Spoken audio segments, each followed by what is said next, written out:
When I think of Martin Hall, I think of a comfortable, welcoming place. There was no hierarchy among us, no social classes. It was not a fancy place, and we were not a fancy group. We were just an authentic bunch of guys, sometimes a bit irreverent, living together, working together, playing hard together. And we know how to have a good time.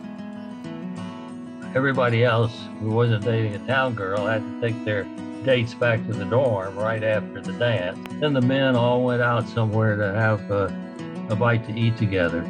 We played poker pretty regularly, some pretty good sized games, and we used wooden chips because plastic chips clicked, and Mac, the enforcer, the guard, could hear those chips, so he couldn't hear the wooden chips clicking.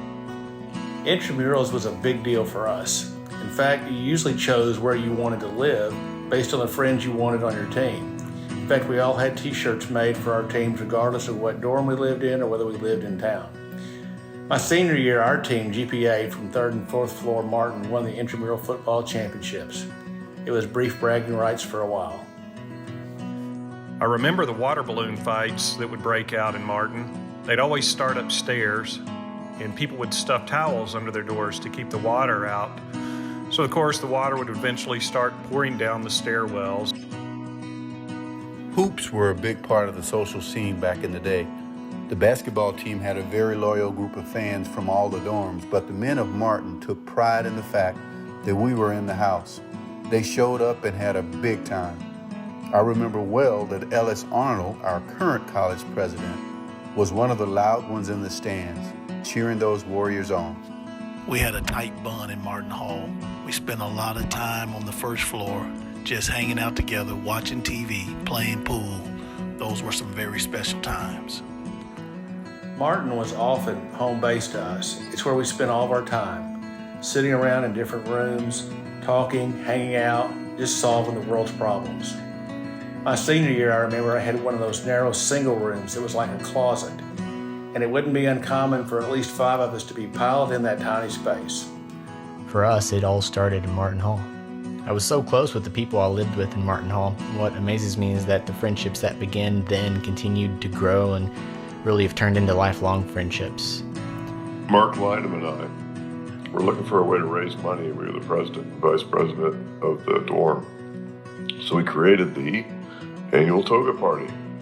We played the Animal House movie in Staples and charged $2 a person. Everybody wore togas. We had a huge party in Martin afterwards, and it was a massive hit. That was the original toga party in 1984.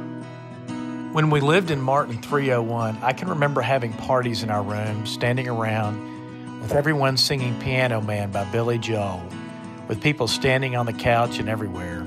That was usually at the end of the night. Living on Martin first floor is a responsibility. If you live in that space on party nights, you know you'll be opening your rooms and hosting the majority of campus. We worked with the social committee to provide a fun, social, and safe environment for the community. I guess in a way we considered it a service to the campus. That was part of living in Martin. Martin had a real presence on campus. Martin men, as they were referred to. And the Martin Hall men were very active. They were the student body president or members and leaders of the student senate, social committee, and many other organizations. For those of us who lived there were expectations handed down from one class to the next that needed to be carried on. There was definitely a sense of pride that came with living in Martin Hall. Brotherhood. That's what I got from Martin. I was an exchange student from Japan and attended Hendrix for a year. The most memorable place to me in all my college years was Martin Hall. It was my second home. The Martin guys treated me like a brother, and I felt like they were my family. I have great memories. There's no better place to learn about brotherhood than Martin Hall. Martin has a unique and distinct culture that is important to Hendrix, past and present. When the doors open again, the men of Martin will be ready.